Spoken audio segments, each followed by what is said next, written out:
반갑습니다. 이제 학업 상담 이제 첫 번째 시간입니다.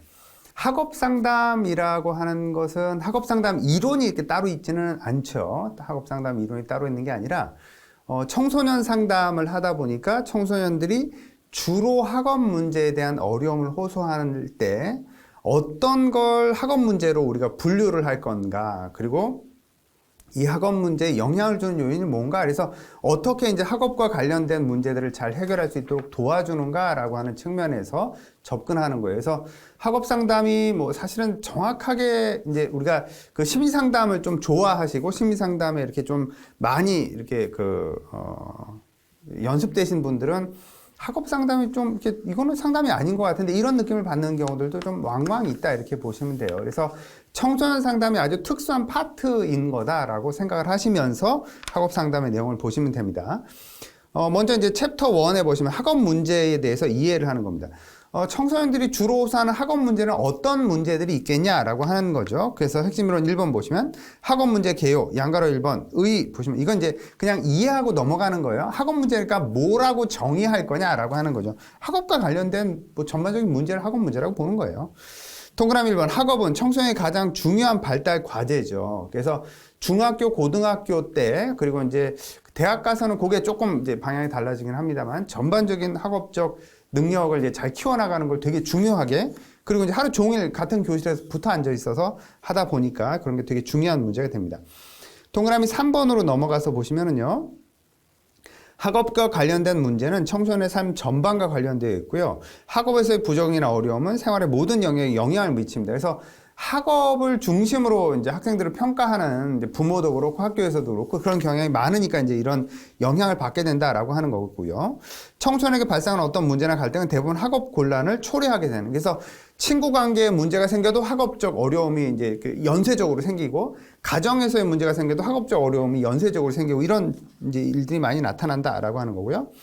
그 다음에 그 아래 양가로 2번에서 보시면 낮은 이해력이 나타나는 원인이 뭐냐. 이게 어떤 공부를 했는데 애들이 잘 이해를 못해. 그럼 얘가 왜 이해를 못하냐. 그 원인에 대해서 설명하고 있는 겁니다. 보시면 동그라미 1번 어휘력이 없어서 이해를 못해. 그럼 당연히 어휘력이 없으면 이해를 못하겠죠. 그래서 실제로 이제 아이들 안에서 이런 문제들이 좀 많이 보고가 되고 있습니다. 단어를 딱 이 단어가 무슨 뜻인지 몰라. 그러면 그 단어를 써서 문장을 만들면 애들이 이해를 못하는, 그러니까 문해력이 떨어진다 이런 표현들을 사용을 하죠. 그래서 이제 어휘력이 낮은 경우 학업 환경에서 주된 활동은 새로운 교과 내용을 습득하는 건데, 이 교과 내용 습득은 언어적 설명으로 이루어지죠. 그런데 단어의 뜻을 모르면 이해를 못하게 되는 결과를 초래하게 된다. 그래서 교과 수준에 맞는 적절한 어휘가 수반되지 않으면 내용을 이해하기가 어렵다라고 하는 거예요. 그래서 요즘 학교에서 많이 이렇게 보완하려고 하는 것은 그 교과서에 나오는 단어 중에 아이들이 모를 만한 단어 자체를 설명하는, 사전도 잘 안 찾잖아요. 뭐 인터넷 뒤지고 뭐 이렇게 잠깐 보고 말지. 그러다 보니까 그 교과에 나오는 단어를 설명해주는 그런 방식으로 많이 접근을 한다. 그 다음에 동그라미 2번에 보시면 문장 또는 단락의 연결이 어려울 때, 여러 개의 문장이 이렇게 연결되어 있는데 그 문장을 읽다가 이렇게 뭐 이렇게 혼란스러우면 문장의 연결을 이렇게 그래서, 그러나 뭐 이제 이런 식으로 이게 앞에 문장과 뒤에 문장이 어떻게 연결되는지를 이해를 잘 못하면 이해력이 떨어질 수밖에 없다. 그 얘기를 하는 거죠. 그래서 여러 개의 문장을 연결하는 것이 어려움을 느낄 때는 전반적인 내용 파악이 안 되는 문제가 생길 수 있다는 거. 그 다음에 동그라미 3번에서 보시면 새로운 것에 대한 수용의 폭이 낮은 경우, 자기가 기존에 알고 있는 것과 이렇게 좀 새로운 게 자꾸 들어와야 이렇게 확장이 일어나게 될 텐데, 새로운 것을 수용하지 못하면 그냥 알고 있는 거, 갖고 있는 것만 그대로 고집하게 되는 특성을 갖게 되는 거죠. 그러면 이제 학업이 어려움을 겪게 될 수밖에 없습니다. 동그라미 4번 추론 및 원인 결과를 연결하는 인식력이 낮은 경우에 그 이해력이 낮은 결과를 초래하게 된다는 거. 그 다음에 동그라미 5번에선 단기 기억 능력이 낮은 경우, 그러니까 단기 기억 능력은 우리가 이제 보통 작업 기억 요렇게도 부르잖아요. 그래서 이제 이 단기 기억 능력이 낮으면 이제 전반적인 학습 능력이 떨어지는 결과를 초래하게 된다 이렇게 보시면 됩니다. 핵심 이론 두 번째 보면 학습 부진. 그러니까 학습 부진이라고 하는 것은 말 그대로 학습 능력 자체가 결과가 부진한 걸 학습 부진 이렇게 얘기를 하는 거예요. 좀 이렇게 결과론적인 그런 용어다 이렇게 보시면 됩니다. 양가로 2번 개요에 보시면요. 동그라미 1번 학습 부진의 정의, 동그라미 기억에서 특정한 영역을 제대로 수행하지 못하거나 기대했던 것보다 잘하지 못할 때 학습 부진 이렇게 얘기를 해요. 동그라미 니은에서 정상적인 지능이에요. 지능은 정상인데 전학이나 가정 불화 같은 사회 환경적 요인 때문에 학습 부진이 올 수도 있고요. 불안이나 우울과 같은 정서적 요인 때문에 학습 부진이 올 수도 있다라고 하는 거죠. 그래서 그 결과론적으로는 잠재 능력에 비해서 학업 성취 수준이 현저히 떨어지는 상태. 요거를 이제 학습 부진 이렇게 본다는 거죠. 동그라미 디귿에서 보시면 정상적인 지적 능력, 잠재 능력 이런 게 있음에도 불구하고 수락 가능한, 그러니까 수용할 수 있는 최저 수준의 학업 성취도에 도달하지 못한 이런 상태를 학습 부진 이렇게 보는 거죠.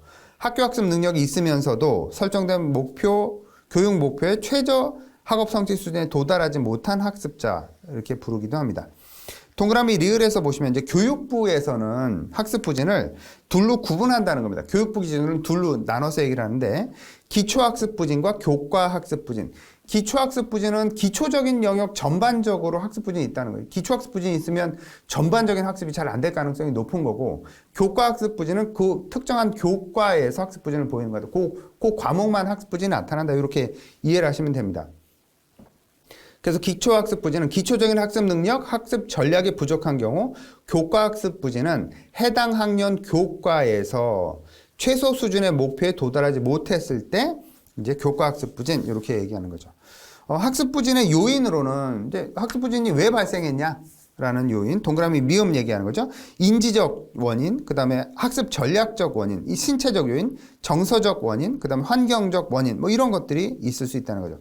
그래서 이제 보통 학습 부진은 지능은 정상 지능이다라고 보는 거기 때문에 환경적 요인을 강조한다. 이렇게 이해를 하시면 됩니다.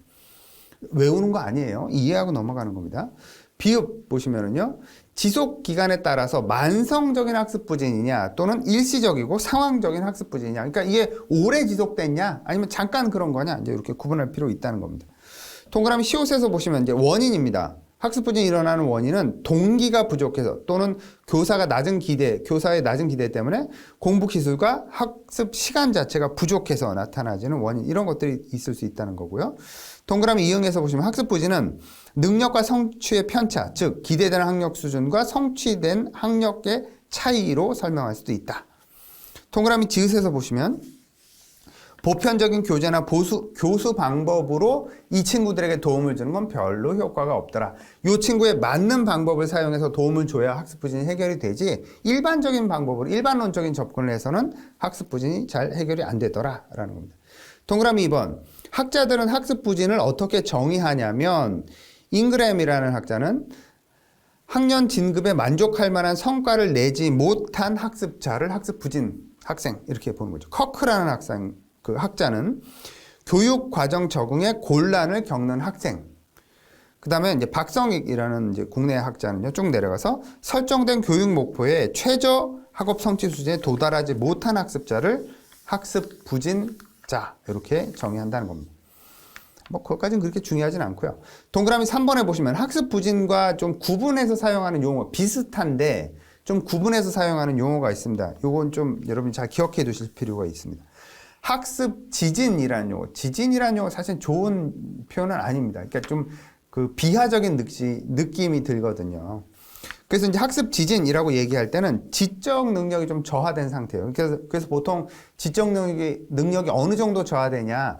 경계 지능. 그러니까 지적 장애 진단이 내려질 만한 지능은 아니지만 지적 장애와 정상의 경계에 있다라고 해서 경계 지능 보통 이렇게 하거든요. 지적 장애는 그 IQ 검사상으로 70 미만을 얘기하는 거잖아요. 경계지능은 70은 넘지만 그래도 80이 안 되는 요런 상태. 85, 뭐 80 안 되는 거 요런 상태까지를 경계지능 보통 이렇게 부릅니다. 그래서 우리 교재에서도 보면 지적 능력 저하로 학습 성취가 뒤떨어지는 경우는 학습 지진 이렇게 얘기를 하는 거고요. 두 번째 점에 보시면 지능이 70에서 85 사이. 그러니까 지능은 이제 여러분 배우셨겠으면 지능에 대해서 배우셨겠습니다만 평균 지능 100에서 표준 편차가 1, 표준 편차가 15잖아요.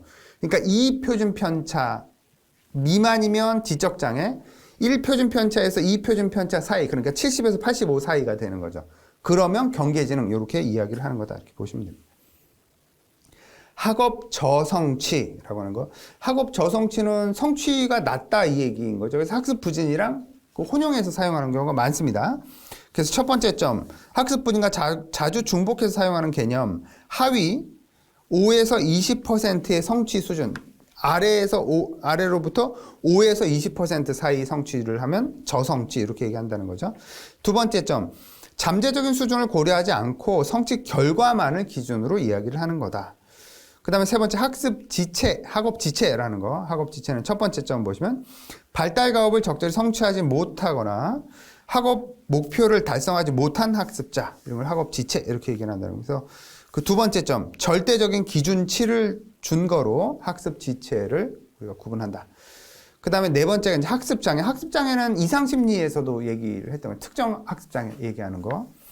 그래서 첫 번째 점 보시면 지적장애, 정서장애, 환경 문화적 결핍과는 관계없이 듣기, 말하기, 쓰기, 읽기, 산수. 근데 이제 우리가 이상심리에서 특정 학습장애, 읽기, 쓰기, 수학 이 세 가지를 얘기했는데 이제 여기서 말하는 학습장애는 듣기, 말하기, 쓰기, 읽기, 산수 이렇게 이제 5가지 영역을 이야기를 하고 있네요. 그래서 그게 이제 좀 이상심리에서 말하고 있는 거랑 살짝 다른 그런 접근이다 이렇게 보시면 됩니다.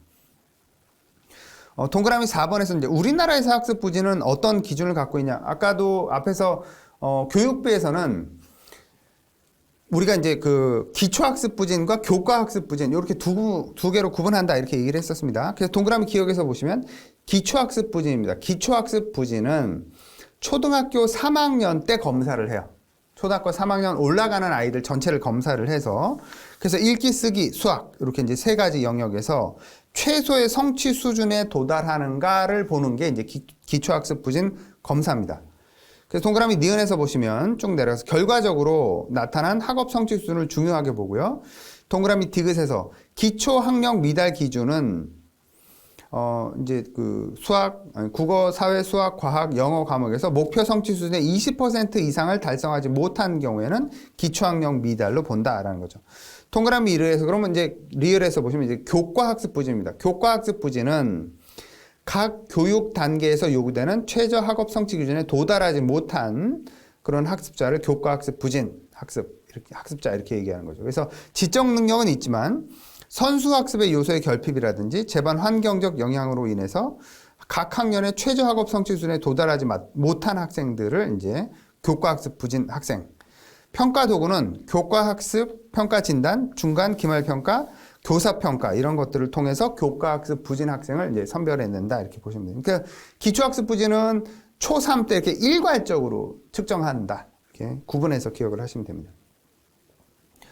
동그라미 미음에서 보시면 학습 부진의 발생 원인보다는 결과로 나타나는 현상에 초점을 둬요. 이제 학습 부진이 왜 나타났냐? 그러니까 원인이 뭐냐가 아니라 그냥 결과로 학습 부진 또는 학습 부진 아닌 정상적인 그런 학생 이렇게 구분한다는 거예요. 결과로 구분하는 거예요. 동그라미 비읍에서 보시면 학업 성취와의 이제 비교 증거를 지적 능력에 두고요.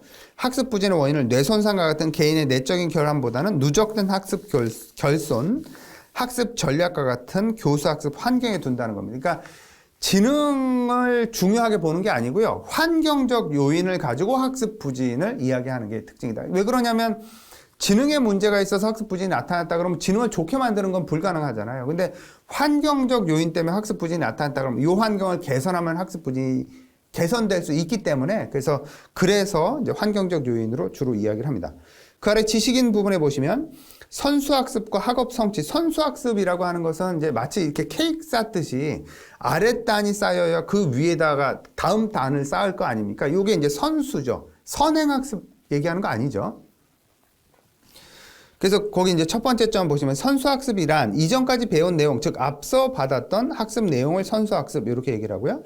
두 번째 점, 선수학습이 결손되면 해당 학년의 교과학습에 어려움을 초래합니다. 그러니까 아랫단이 안 쌓였는데 그 위에 단을 정상적으로 쌓기가 어렵겠죠. 그 얘기를 하는 거죠. 그래서 이제 네 번째 점에 보시면 쭉 내려가서 상급 학교로 갈수록 선수학습의 중요성이 더욱 높아지는 특성이 있습니다. 다섯 번째 점, 수학은 위계성이 높은 과목이에요. 그래서 수학은 다른 과목도 그런 면이 조금 있지만 그게 좀 상대적으로 약한데 수학은 선수학습이 안 되면 그 다음에 이제 이렇게 케이크 쌓는 게 안 되기 때문에 선수 학습이 무너지면 아무리 학년이 높아도 그 이전으로 돌아가서 학습을 시키는 수밖에 없다. 이제 이렇게 보시면 됩니다. 6번째 점에 보시면 선수 학습이 부족한 경우에는 학습 전략을 배울 뿐만 아니라 보완책을 활용을 해서 그러니까 선수 학습이 부족한 걸 보완해 주는 수밖에 없다. 이 얘기를 하는 겁니다. 그 다음에 이제 그 양가로 2번에서 보시면 학습 부진의 특성, 이제 학습 부진이 어떤 그 요인 때문에 나타나냐. 그래서 학습 부진이 나타나는 걸 세 요인으로 이제 보는 거예요. 우리가 이제 그 상담 또는 이제 그 심리 쪽에서 보면 인지, 정서, 행동 이런 식으로 접근하는데 이제 학습 부진에서는 인지적, 정의적, 환경적 이렇게 이제 세 개로 구분하는 게 많습니다. 그래서 인지, 정의, 환경 이렇게 이제 구분해서 학습 부진을 접근하는 거예요. 학습 부진이 왜 나타나냐? 인지적 요인 때문에 나타나고요. 그 다음에 정의적 요인 때문에 나타나고요. 환경적 요인 때문에 나타난다. 이렇게 이제 보는 거죠. 그러면 이제 정의적이 뭐냐라고 하면 정의적인 건 이제 정서를 포함해서요. 뭐 이제 어떤 의지라든지 아니면 뭐 가치관, 태도, 그다음에 정서 이런 것들이 다 포함된 걸 정의적 이렇게 얘기해요. 그래서 저는 개인적으로 정의적이라는 표현을 쓰면 되게 좀 모호한 게 들려요. 저는 개인적으로. 그런데 이제 어쨌든 이게 이제 학습 쪽에서는 정의적이다라는 정의적이라는 용어를 흔히 사용하는 것 같아요. 제가 그쪽 전문가는 아니니까. 그래서 이제 정의적이라고 하면 뭐 태도라든지 뭐 의지, 그 다음에 정서, 그 다음에 신념 이런 걸 전반적으로 포함된 걸 정의적 이렇게 보는 거다. 환경적인 건 말 그대로 환경 요인을 얘기를 하는 겁니다. 동그라미 1번에 보시면 이제 인지적 특성, 학습 부진이 있는 사람들의 인지적 특성은 그럼 인지적인 건 어떤 걸 주로 얘기하냐? 거기 이제 아래도 나오는데요. 주의력, 사고력, 단기 기억력, 기초학습 기능, 그다음에 학습 전략 이런 것들이 이제 인지적 특성에 포함된다 이렇게 보시면 돼요. 그래서 동그라미 기억해 보시면 주의력이 부족하고 흥미 범위가 좁고요. 학습 부진 있는 학생들의 인지적 특성을 얘기하는 거죠. 상상력, 창의력, 사고력이 부족하고요. 내려가서 파지력, 기억을 이렇게 저장하는 겁니다. 파지 이렇게 얘기를 하죠. 파지력, 기억력이 부족하고요. 상상력을 전달하는 능력이 부족하고 시간과 공간을 국지적으로 지각을 하는 특성이 있고 창의성, 손기능, 그다음에 인내력, 주의 집중력, 추리력, 정의감, 분석력이 부족하고 학습의 흥미, 태도가 정상화보다 낮고 흥미와 태도는 정의적 영역에 해당이 되는데 그다음에 자아 개념도 부정적인 이것도 정의적 영역에 해당이 되거든요. 그래서 조금 이렇게 섞여 있다 이렇게 보시면 돼요. 동그라미 니은에서 보시면 학습 부진하는 시각, 청각, 지각과 기억력이 낮은 경향을 보이고요. 쭉 내려가서 단기 기억에서 학습 부진화가 정상화보다 단기 기억력이 낮은 그런 특성들을 보이더라라고 하는 거. 동그라미 디귿에서 보시면 기초적인 학습 기능이나 학습 전략이 부족하다. 이제 학습 부진화의 인지적인 측면에서 특징을 보면은요. 그 다음에 쭉 내려서 자신감도 부족하고요. 그 다음에 학습 장애아가 어느 특정 영역에서 수행의 지체 현상을 보이는 것에 비해서 학습 장애는 특정 영역에서 지체 현상을 보이는데 학습 부진화는 국어 수학을 포함해서 전 영역에서 뒤떨어지는 특성들을 보이더라라는 겁니다. 동그라미 2번 정의적인 특징은 학습 부진을 보이는 학생들의 정의적 특성은 어떠냐? 정의적이다라는 걸 제가 이제 앞에서도 설명드렸습니다. 그 학습 부진을 보이는 학생들의 정의적 특성은 과잉 행동을 보인다든지 주의 집중력이 낮다든지 사회적 부적응을 보인다라든지 성취 동기가 낮다든지 이런 특성들이 정의적 특성에 해당이 된다. 동그라미 기억. 자극에 대한 반응이 좀 늦고요. 그 다음에 불안 수줍음이 많고요. 자기 판단력이 결여되어 있고요. 적응력이 부족하고요. 충동적이고요. 그 다음에 조급한 기대감을 나타나는 경향이 있더라. 동그라미 니은에서 보시면 학습 부진화의 귀인 성향은 이건 인지적으로 들어가야 될 것 같은데 귀인 성향은 제 개인적인 생각은 그래요. 남 탓하는 경향이 있더라. 그러니까 뭐 외부 탓 때문에 내가 문제가 아니라 다른 이유 때문에 이런 거다. 이렇게 탓하는 경향이 있더라. 그 다음에 동그라미 디귿에서 보시면 사회성과 학습 동기가 부족하고요. 그 다음에 자아 개념도 낮고요. 관심이 적고 억압, 자기비하, 태만, 무책임, 신뢰상실 이런 특징들을 보이고요. 정서적 사회적으로 미성숙하고 열등감을 보이는 특성들이 있더라. 감정부전장애라는 진단명은 없죠. DSM에. 지속성 우울장애라고 하는 기분부전장애가 지속성 우울장애로 이름이 바뀌었으니까 그래서 지속성 우울장애로 좀 이해를 하시면 좋을 것 같습니다. 동그라미 리을에서 보시면 쭉 내려가서 흥미를 느끼지 못하고요. 쉽게 피곤하고 집중력이 떨어지고 자신감이 없고 자신의 앞날에 대한 기대나 희망이 적은 이런 특징들을 보이더라. 그 다음에 동그라미 3번에서 보시면 이제 학습 부진을 보이는 학생들의 환경은 어떤 환경이냐 주로 동그라미 기억. 부모의 훈육 태도가 지시 강요적이고 가정 내 추상적 언어 사용이 적고 추상적 언어 사용, 그러니까 사고력을 키워줄 만한 그런 언어를 잘 구사하지 않더라는 거죠. 학습 결과에 대한 피드백이 부족하거나 과잉 행동을 요구받는다. 과잉 행동을 요구받는다라는 표현이 저는 좀 어색한데 과잉 행동을 자극하더라 이렇게 이해를 하시면 좋을 것 같습니다. 과잉 행동을 하도록 자극하는 그런 훈육이 많더라라고 하는 그렇게 이해하시면 될 것 같아요. 동그라미 니은에 보시면 불안정한 가족 분위기가 많고요. 부모의 과잉 기대, 그 다음에 정서적인 공감대 형성 이런 것들이 적은 그런 환경적 특징을 보이더라라는 겁니다. 양거로 3번에서 보시면 학습 부진 요인은 이제 통합적 접근으로 보면 학습 부진은 어떤 요인들이 이제 학습 부진이 어떤 요인으로 구성되어 있냐라고 하는 거죠. 능력 요인의 가장 큰 특징 가장 1번 능력의 가장 대표적인 건 지능이라고 생각하시면 돼요. 그래서 능력 그럼 지능이 1번으로 딱 떠올리셔야 됩니다. 그래서 뭐 기초학습 기능이라든지 선수학습 적성, 인지 양식 뭐 이런 것도 포함될 수 있는데 지능이 제일 크다. 인지 요인으로는 공부에 대한 태도와 동기 이런 것들이 이제 가장 중요한 요인이 될 수 있고요. 그다음에 정서적 요인으로는 우울, 불안, 뭐 스트레스 이런 것들이 이제 정서적 요인. 그 다음에 행동적 요인은 학습 전략이나 공부 시간 이런 것들 또는 조절 능력 이런 것도 이제 그 행동적 요인, 능력이라고도 그래서 능력 요인이라고 보시지 말고요. 환경적 요인은 물리적 환경 또는 심리적 환경. 그러니까 물리적으로 얼마나 뭐 책상이 있냐 이런 것도 이제 환경적 요인이 될 수 있고요. 그 다음에 이제 선생님이나 부모와의 관계 이런 것도 환경적 요인이 된다 이렇게 보시면 됩니다. 동그라미 2번에 학습 부진 요인을 분류하면 개인적 변인이냐 환경적 변인이냐 크게 나눌 수 있고요. 그 다음에 이제 변화라고 하는 것보다는 가변이라고 바꾸시는 게 좋습니다. 가변이냐 불변이냐 바꿀 수 있냐 바꿀 수 없냐 이 얘기를 하는 거거든요. 그러니까 개인의 가변적 요인, 개인 요인인데 바꿀 수 있는 요인은 뭐냐면 기초학습 기능, 그 다음에 선수학습, 학습 동기, 이제 학습 전략도 바꿀 수 있고요. 성격 잘 안 바뀌는데. 그 다음에 공부에 대한 태도, 부모에 대한 지각, 그 다음에 불안이나 우울, 비합리적 신념, 자아개념, 공부 시간 이런 것들은 바꿀 수 있는 요인. 근데 좀 바꾸기 어려운 요인도 좀 있긴 한데, 그죠? 근데 이제 바꿀 수 있는 요인으로 구분을 하는 거고요.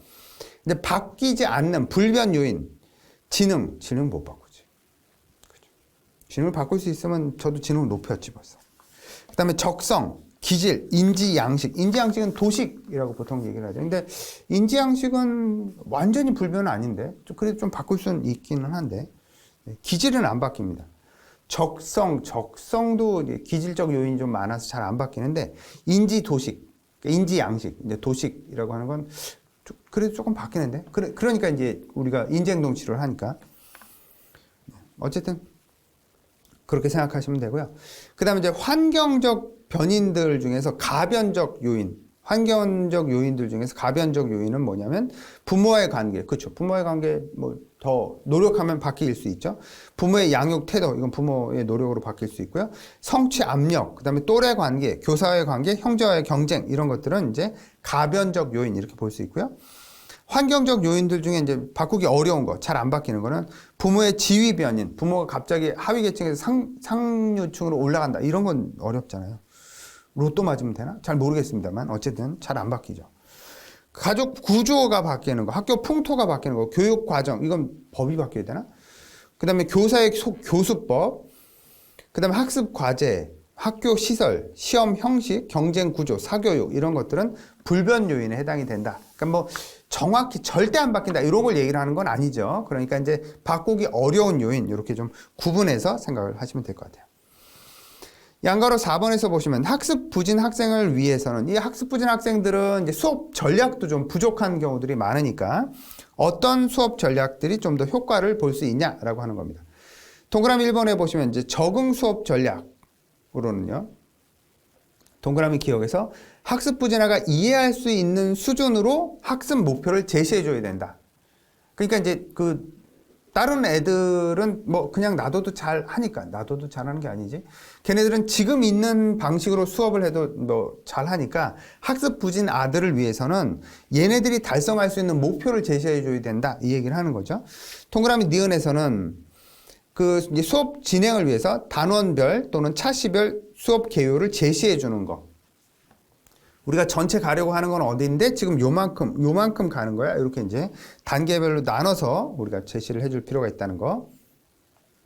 그 다음에 동그라미 디귿에서 보시면 전문적인 어휘 같은 추상적인 개념에 대해서는 따로 해설 자료를 주는 게 필요하다. 이건 최근에 들어서 요즘 이제 젊은 아이들이 이제 청소년들이 그 어휘력이 많이 떨어집니다. 그래서 이제 선생님들 수업 진행할 때 보면 이렇게 어휘력을 늘릴 수 있도록. 그러니까 저도 청소년 상담을 하다 보면 제가 이렇게 하는 말을 잘 못 알아듣는 경우들이 가끔 있거든요. 그럴 때는 이제 더 풀어서 설명을 해준다라든지 검사할 때 특별히 그런 경우들이 많습니다. 그래서 어휘에 대해서 더 이제 해설할 수 있는, 더 이해할 수 있는 설명을 곁들여야 된다라고 하는 거죠.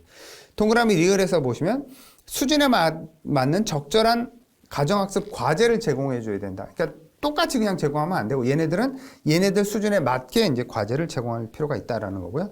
동그라미 미음에서 보시면 특별 교재 또는 학습 자료를 활용해야 된다. 일반적인 거 쓰면 안 되고 얘네들에게 맞는 특별한 교재, 그다음에 자료 이런 것들이 필요하다는 거죠. 그다음에 동그라미 비읍에서 보시면 이제 그 학습 계획서에 대해서 지속적인 점검을 해야 된다. 이게 적절한가, 얘 수준에 맞나 이걸 계속 점검해 줘야 된다라고 하는 거죠. 그다음에 동그라미 시옷에서 보시면 쭉 내려서 학습 기술을 직접 지도를 해줘야 돼요. 다른 아이들 같은 경우에는 다양하게 뭐 이제 그 언니 오빠들이 있어서 그 언니 오빠, 그럼 형 누나는 뺐네. 형 누나 언니 오빠들이 있어서 보면서 이렇게 그 배울 수 있는 부분들이 있을 수 있잖아요. 근데 최근에 들어서는 그렇게 이제 자연스럽게 보면서 배운다라든지 뭐 이런 아이들이 좀 적기 때문에 여기서 얘기하는 것처럼 학습 기술 자체를 지도해 줄 필요가 있습니다. 어떤 학습 기술? 정보 확인하는 거, 분석하는 거, 저장하는 거, 기억하는 방법이라든지 독서 방법이라든지 시험 준비하는 방법, 노트 필기하는 방법과 같은 구체적인 학습 기술을 가르쳐 줄 필요가 있다. 이렇게 보시면 돼요. 그 다음에 동그라미 2번에 보시면 이제 교정 수업 전략입니다. 그 이제 어떤 것들을 이제 교정하냐, 어떤 방식으로 교정하냐 이런 걸 얘기를 하는 거죠. 동그라미 기억에서 보시면 이제 그 장애가 되는 결함이나 약점들을 제거하는 데 중점을 둬야 된다라고 하는 거고요. 동그라미 니은에서 보시면 이제 쭉 내려가서 학습자를 변화시키는데, 교정시키는데 좀 집중을 해서 관심을 가져라라고 하는 거고요. 동그라미 디귿에서는 교정학습 전략에서는 개별적 진단이 중요하다는 거예요. 학습 부진 자체, 학습 부진 아들을 모아놨다고 해서 얘네들이 다 똑같은 학습 부진 양상을 갖냐, 그렇지는 않으니까 개별화된 접근이 필요하다라는 겁니다. 개별적 진단이 중요하고요. 진단 결과에 따라서 학습 과제 및 적절한 프로그램을 제공해 줘야 된다라는 거죠. 동그라미 3번에서는 이제 목표 설정 전략입니다. 학습 부진 아들을 대하는 목표 설정인 거죠. 그래서 동그라미 기억에서 보시면 쭉 내려가서 목표를 세울 때는 특히 현실적이고 구체적인 단기 목표를 세워서 오래 가야 달성할 수 있는 목표만 세워놓으면 쉽게 좌절해요, 학습 부진 아들은. 그러니까 단기 목표를 설정을 해서 얘네들이 이제 단기 목표를 성취 경험을 시켜주는 게 중요하죠. 그래서 단기 목표를 세워서 성공 경험을 확대하는 것이 이 아이들에게는 매우 중요하다, 이렇게 이제 볼 수 있고요. 그 다음에 동그라미 디귿에서 보시면 이제 단기 목표를 설정할 때는 스마트 원칙에 따라서, 이제 스마트가 앞자를 따서 스마트라고 하는 거죠. 구체적이어야 된다. 측정할 수 있어야 된다. 그 다음에 행동으로 표현될 수 있어야 된다. 그 다음에 현실적이어야 된다. 그 다음에 목표 달성 기간이 제한되어 있어야 된다라고 하는 거예요. 그래서 앞자를 따서 스마트라고 얘기를 한 겁니다. 그래서 보통 이제 우리가 목표 설정할 때 이렇게 목표 설정하면 상당히 유용한 목표 설정이 되기 때문에 참고로 알아두시면 도움이 될 수 있고요. 그 다음에 동그라미 리을에서 얘기하는 것처럼 장기 목표와 단기 목표 설정을 모두 촉진할 수 있는, 그래서 기본적으로는 단기 목표를 설정해서 달성 경험, 그래서 그 달성해서 내가 그 만족감, 그 다음에 보상, 이런 것들을 아이들이 경험해서 이 단기 목표를 반복적으로 달성하면서 장기 목표를 달성할 수 있도록 목표 설정을 도와주는 게 이제 필요하다, 이렇게 볼 수 있겠습니다. 그 다음에 이제 양가로 5번에서 보시면 학습 부진 학생들을 상담할 때는 동그라미 1번에서 보시면 이제 학습 부진 문제와 다른 문제가 이렇게 같이 나타나는 그런 아이들이 이제 병존하는 이런 경우죠. 그래서 다른 문제가 더 빨리, 그러니까 뭐 가정에서의 문제가 있다든지 아니면 또래 관계의 문제 때문에 학습에 문제가 발생한 거라든지 이런 경우에는 다른 문제 혹은 더 시급하게 다뤄야 될 건 없는지를 잘 파악을 해야 된다라는 거 되게 중요하죠. 그 다음에 동그라미 2번에서 보시면 직접적으로 학생이 어떤 방법으로 공부해야 하는지 그리고 강의학점이 뭔지 알아보기 위해서 공부하는 과정을 상담 장면에서 재현해 보도록 한다든지 이렇게 이제 점검하는 이런 것들도 하나의 이제 그 도움 방법이 될 수 있고요. 동그라미 3번에서 보시는 것처럼 자신 있는 과목에 대해서 이제 학습 전략을 잘 적용해서 성공 경험을 갖고 이걸 이제 더 확장시켜 나가는 이런 식의 접근을 하는 것이 좋다. 이제 이렇게 볼 수 있겠습니다.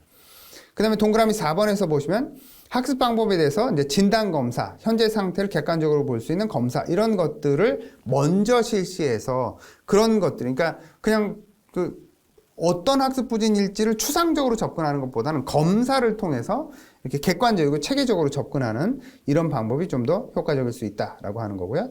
동그라미 5번에서는 부모와 자녀가 서로에 대한 감정을 표현하는 것을 연습하고 이제 어느 정도 잘 교류할 수 있도록 도와주는 이런 접근법도 이제 그 도움이 될 수 있습니다. 왜 그러냐면 학습 부진이 있는 경우에는 가정에서 부모와 이렇게 충돌이 있거나 부모와 갈등 관계가 생기는 경우들이 많기 때문에 이제 부모와의 관계를 이제 잘 할 수 있도록 도와주는 이런 것들이 좀 도움이 될 수 있다라고 하는 거고요.